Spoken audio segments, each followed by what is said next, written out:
Greetings Zimbabwe, greetings everyone. This is one of your favorite shows, Stardom Spot Show. I am your favorite DJ Master Nick. I have one of the most powerful female vocalists in Zimbabwe. I'm a queen. I'm a queen. The queen of music. Yeah. Queen of music. Thank you. Welcome to Stardom Spot Show. Yeah, with pleasure. I'm here. Thank you so much. I'm a queen. Yeah. We want you to tell us your brief background of your early life. What is your real name? When were you born? Which school did you go to? Yeah. Yes, you can take us through the journey. Okay. Yo, hello everyone to the world. I say hi, everybody. Hi. I'm a queen. Otherwise, my name is Rutendo Machisa. I was born in Budiriro, 2005, 7 May. I come from Slovenia. Slovenia. Yeah. In my primary, like I took Budiriro 5 primary school. Budiriro 5 primary school, yes. And then high school, I did Palore to high school. Okay. It's a Catholic school in Slovenia. Slovenia. Large of Slovenia, you are well represented today. Yeah. You have your product. I'm a queen. Take us through the journey, I'm a queen. When did you start your music career? Just after Mwazha music I can say that. Uchambozvaro wakatanga nekutoimba. I'm sure. I'm very sure. Why was so certain? Like, Kuita music. It still comes to my door. Okay. It's inside me already. Okay. So, that was your first tune wakatanga kuimba uchiimbira mama nemanesi. So tuzoti iwewe manje wazokura anditi wakamboenda kupeka sheni here kana kuti makwaya kuchikoro kana menu in the society? Yeah. In my primary ndakaenda kukwaya. Yes. And I was very good. And ku church it was a must kuti nditoimba. Ndikasatoimba vatungamiri vechechi vetubvunguti. Ko ndai Mwanasikana chicherese. Okay, ku church kupi? Ndakakura ndichinamata kwa Mwazha. Wakakura uchinamata Mwari uchienda kuchechi kwa Mwazha. Yes. Okay. Ndoka ndakazvarirwa kuko ndiri mwana wesangana. Ndo ku church kwedu nanhasi, though we don't look like that. So, okay, zvaizvezvi wakuita zvemusic ndozvanaida kubvunza kuti nai saka kuchechi kwenyuko zvinoitwa here izvi? Oh, like angati azviitwe, but music that yatokwanisa kuti tinzwisise tese kana haisiri inodiwa kwaMwazha. Iyi yatinoona kiro nayo isusu vanhu venyika nini inotonzi ndezvenyika. Iwe uri kuti vanhu venyika wangozviti uri kuchechi sei? No, we always the same. Tiri vanhu venyika tese. But then maitiro edu tiri panyika ndokata sei? Akasiyana. So mukusiyanisa zvinhu ndokunoti ava vanoita zvechi. Saka iwo right. Saka unoda kuzama kuti music yawakuimba iwewe haisi gospel music. It's not like it's gospel. Because pandemba music. Sometimes I'm talking to God. Sometimes I'm giving out an advice. Sometimes I'm praising God. Sometimes you could see with the land or something else. Okay. Saka maimbire iwayo kwaMwazha asiri vanotendedzwa. There's a church doctrine here called Singapore. But then there's this music thing, this other side of music, then it pushes me out of the church. Okay. Alright. So you were church waimba and then 2000 you wakazotanga kupinda mu studio rini kana kurecorda rini? My first time in the studio. Dangandiri grade 7 uri kubudiriro. Yes. Okay. This studio ikoko akaenda tikinorecorda.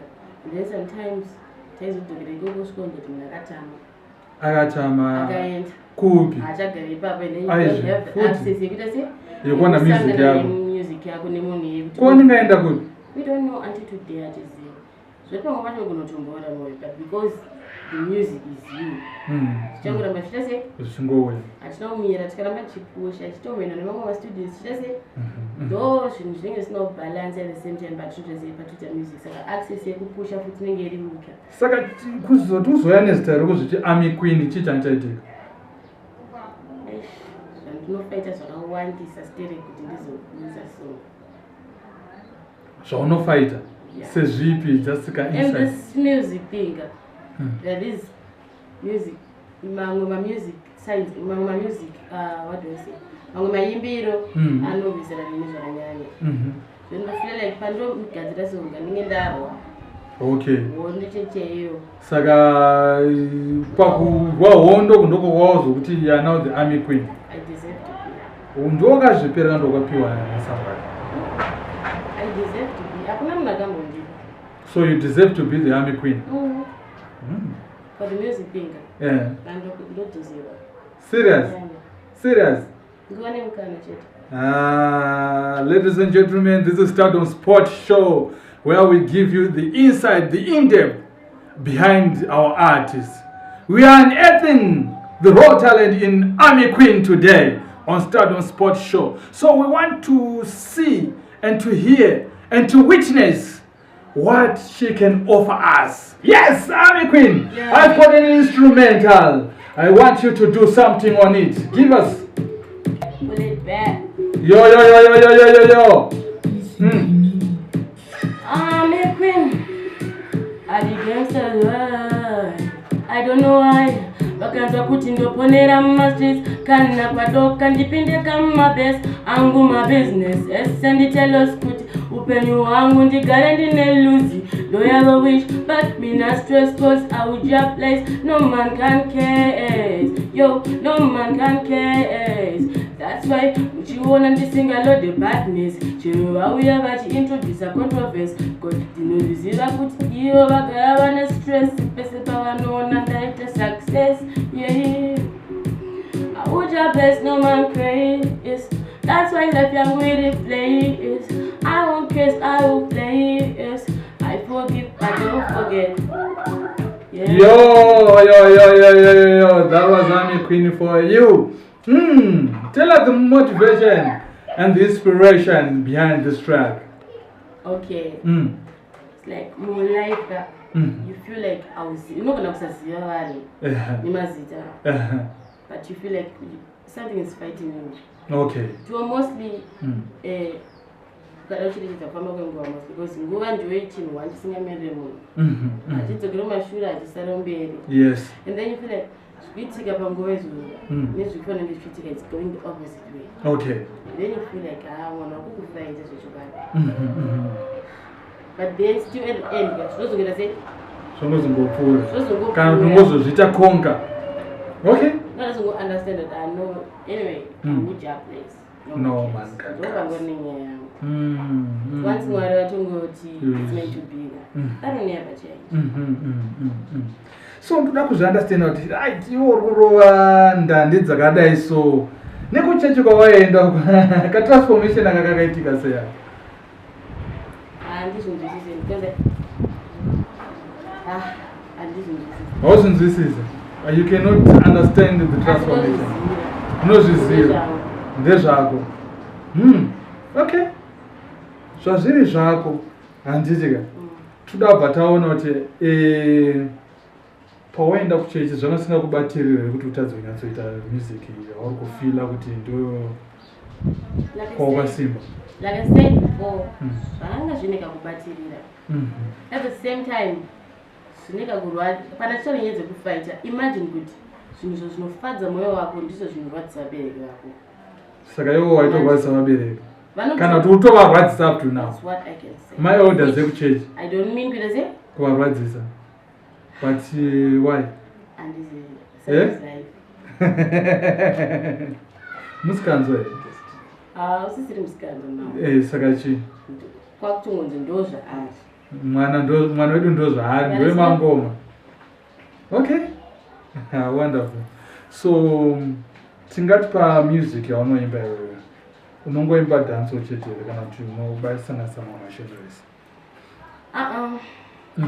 I cannot clarify myself to be on one side of music. If you give me Afro instrumental, I can do it. You can sing Afro music. If you give me the dancehall thing, I can go along. Okay. Saka uri versatile. I can tell us it I'm versatile. Why? Say uchitka. Okay, I understand you. So, Ndiani watingati is your icon. Wakaku inspire into music. There's this Jamaican girl by the name Hanzi. She inspires me to sing anything. Okay. Yeah. And then sometimes it feels like after one of the beauty or a situation you're waiting. It's not like I should write. It's not like I'm not good in writing good at the same time. Don't you know what Alright. And I feel like English will not be Saka murudi sa music yako unonyora kuti unoroteswa vantu unongorodonoka. I get inspired nezvinenge zvichiitika panzvimbo. Panzvimbo? Yeah. Like serious? What do I say? Maybe my living status is my living standards Iran. You know what? I'm a girl child. There's some ways like to Musanditadzise, and they think that choose a government, but then it's not like that. Okay.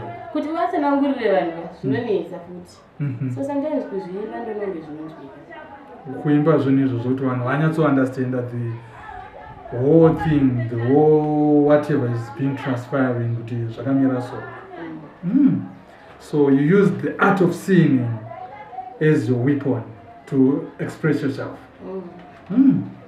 Okay. But what? Sometimes I feel scared. Why? That's why so takatokunzwa kuti you are there and then we are having an interview with you here on Stardom Spot Show. So it's another platform yekutoti uri kuenda kumberi utonzi. But I understand kuti kugeto kwako varikuziva music yako. But chandauza kuti pa music yako andite waimba ko chutati usanzwi neZimbabwe yese chii. Ndina problem nekunzi wena usanzwi because ndakazo understand akekupedzisira kuti nguone mukana zvinosiyana. Okay. Atinganzwi kupedzisa because musani maonero ari kuita ari kudaudza outside the world. It's a matter of time. It's a matter of time. That's what I know. It's a matter of time. I understand. If it's meant to be, I'm very sure it is programmed. Yes. It is very much programmed. You don't get here. Because scientist, you're just going to tell me to be a scientist one day. It's never too late. The sky is the limit. Alright, that comes into mind. Besides music, any other thing which you are doing here? Right now, I don't have, but in the future, I think I'm just going to finish my studies. Your studies. Is there any program that you are pursuing right now, or maybe you are thinking to pursue a certain program? No, I'm just doing my poetry at home. I have them my freelance. Yeah. Okay. That's giving me on my daily basis. Okay. At the same time, pushing on with music. And planning for the future. I think I'm yeah. Any ambitions uti kana wakuroda zita basari besides the music? I wanted to be a lawyer. You wanted to be a lawyer?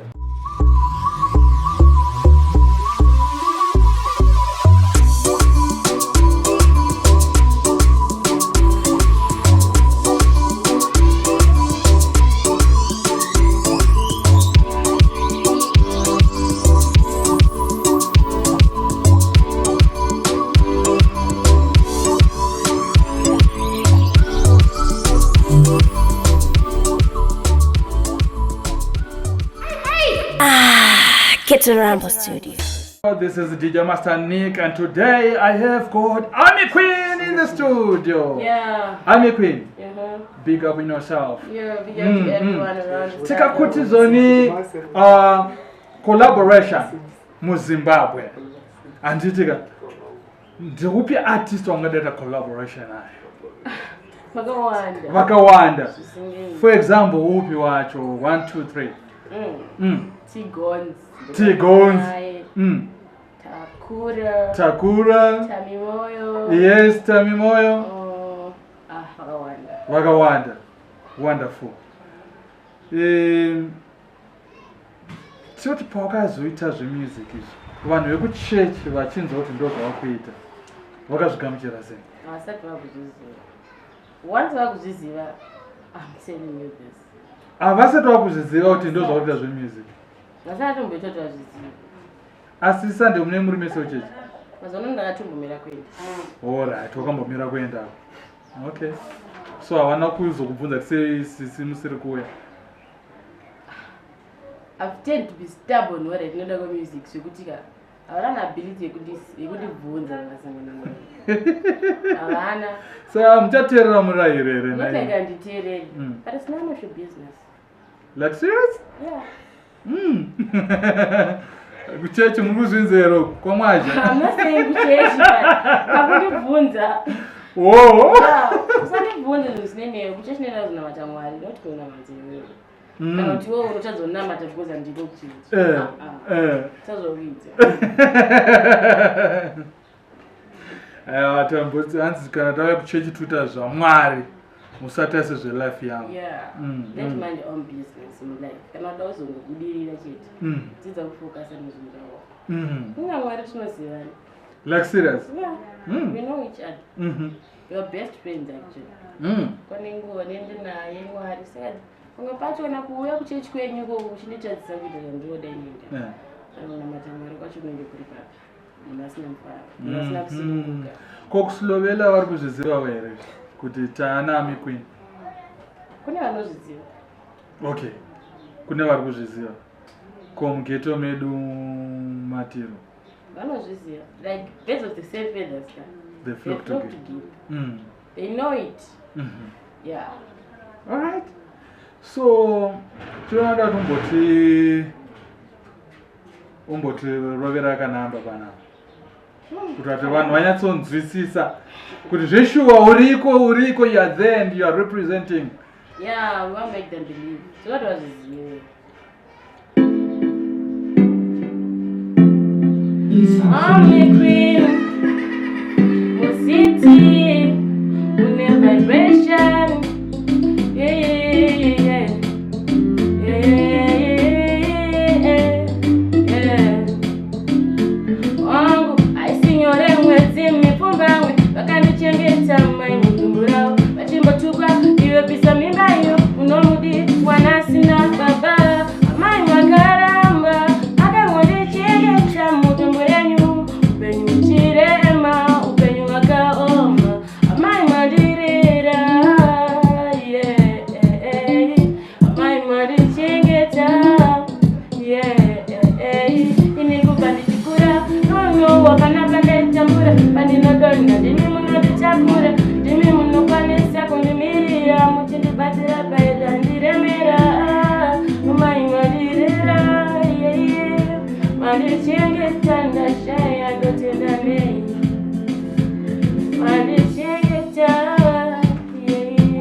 Wonderful. Is it a dedication to Mama? Yeah. Like it wasn't easy for the 9 months, you know. And then these 9 months, imagine, and then she had this little time with you. She had to go away from you, not because right up to see her, but because of my situations, they turn you into being someone who knows in life. Yeah, I understand. And then I still feel like she deserves to go I respect the thing because if she never wanted me, it wasn't going to be hard for it to go about her married. But we're going to stay in the safe hands. That means she got love for me, you know. I mind her married, and I love her like that. She's never wrong for every decision that she takes. I don't know what decision you make. love my But ungati ukurwadziwa here nezvakaitika chi? No, azvingazorwadzi. Once you get to understand it was meant to be. Kana munhu afa already pamhuri. Murume afa alright. Amai then she needs to work for you kids. Then she needs to go away. Chirodai zvichirwadza kukusiya wachienda kure kure. Vanofana kutongoti vaende. For you to be happy. So she's special. She's very special. Big up yourself, Mama. Makapenga. All right, what are the challenges that you are facing in your musical journey? I wish if people could read from my heart, right? From my heart. But you have to speak now. My fans, Hanzi, we see the in-depth, something which is behind. Yes. I can only say time is the wound. I can only say go and drink and put in the water. Go and don't put the marwazi. But my challenges are what you are saying now. What's part of my challenges what you are now as a female artist? What are my challenges on now as an individual? What are my challenges on now as an upcoming artist? So we want you to give an insight. You know what? Highlight such things to us. Maybe when you say my challenges, I don't see them as challenges to me. Yeah. It's just a chapter you need to pass by. Yes. I'm going to challenge. So I can't even explain it because until the back part creator challenge. Seriously, I don't know. You don't know any challenge or sangana? Seriously, I just need it. Saga say music, I go to the window. I have what I don't know, baby. It's going. It's going. It's a matter of time. Oh, the sky is the limit. Okay. Yeah. So, there are some more challenges. Number of my shows. Sales get my shows. I've just started with it. I can say that. I've just started Kuita the music. Like showing out myself to the world. Okay. Not Kuita the music. Music was always good. But because I'm there in the music industry.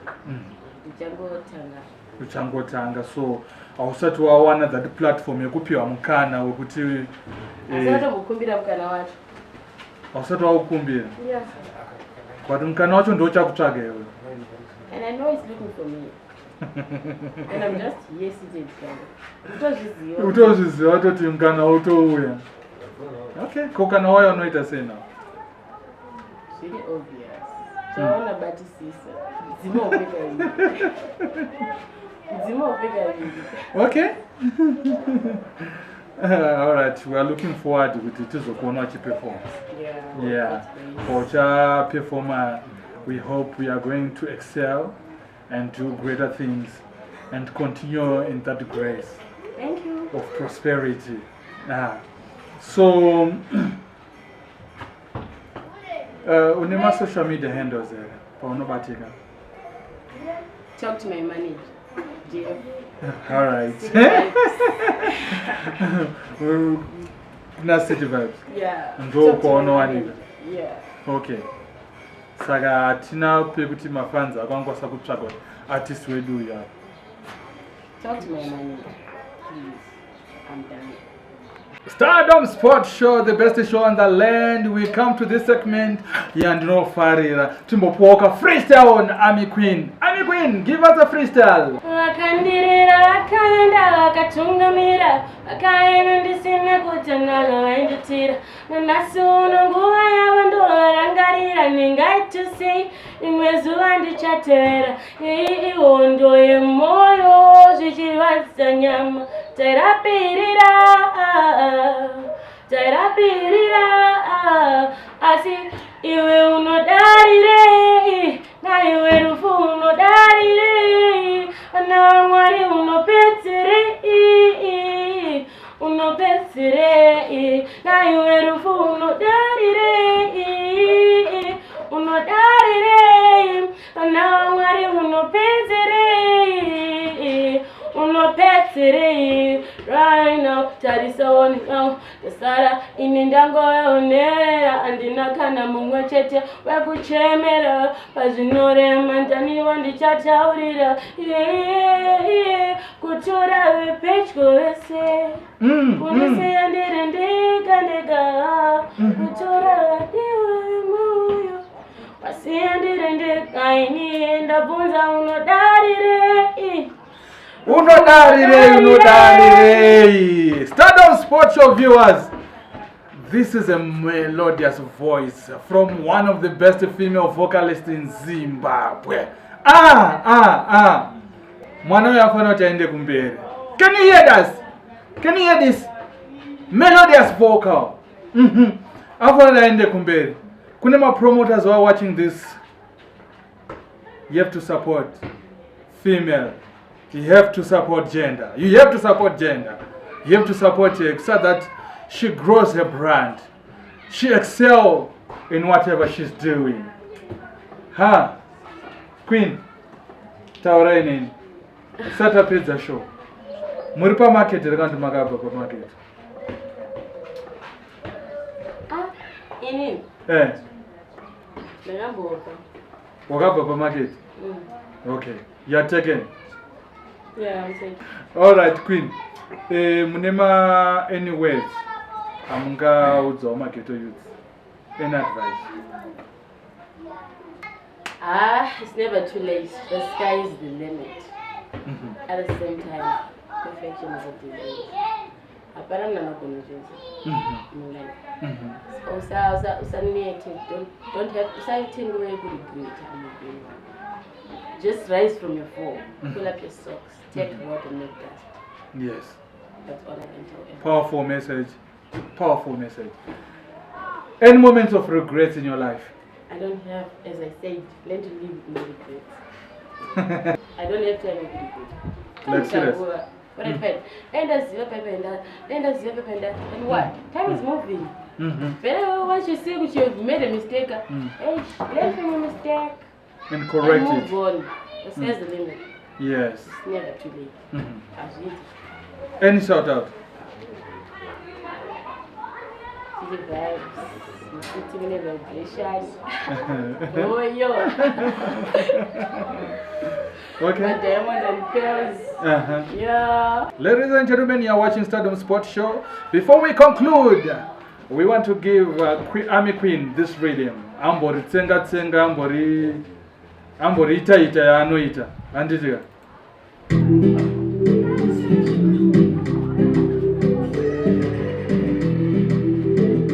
Army Queen, baby, what can you see? Digga, digga. Yeah. But for the right way, what can you see? Uchienda kure, wakangubuda, unakundiuza, batakamuka, daituli mulima, dairindika, zaitundibowa. Uzira here nakusua, iwe, uzira here ndinokuda.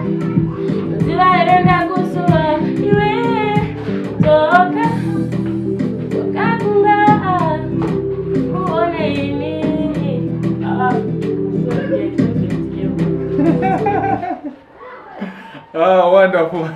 Ladies and gentlemen, that was Stardom Spot Show, the best show on the land. We thank you so much for watching Stardom Spot Show. We thank you so much for supporting this show. We thank you, Zimbabwe. We love you so much. We love you so much. This was another episode of Stardom Spot Show, and we were graced with one of the best female vocalists we have heard from her, Army Queen. She is the voice of the future. She is there to rise. She is there to take a spot as the queen in music in Zimbabwe. We thank you so much for supporting talent. We thank you so much. Don't forget to subscribe if you haven't subscribed yet, so that you won't miss this show. Continue to support our artists. Continue to support this show. We love you so much. Send your stars. Send your stars. Send your stars. We love you so much. We're signing out. Cha-cha!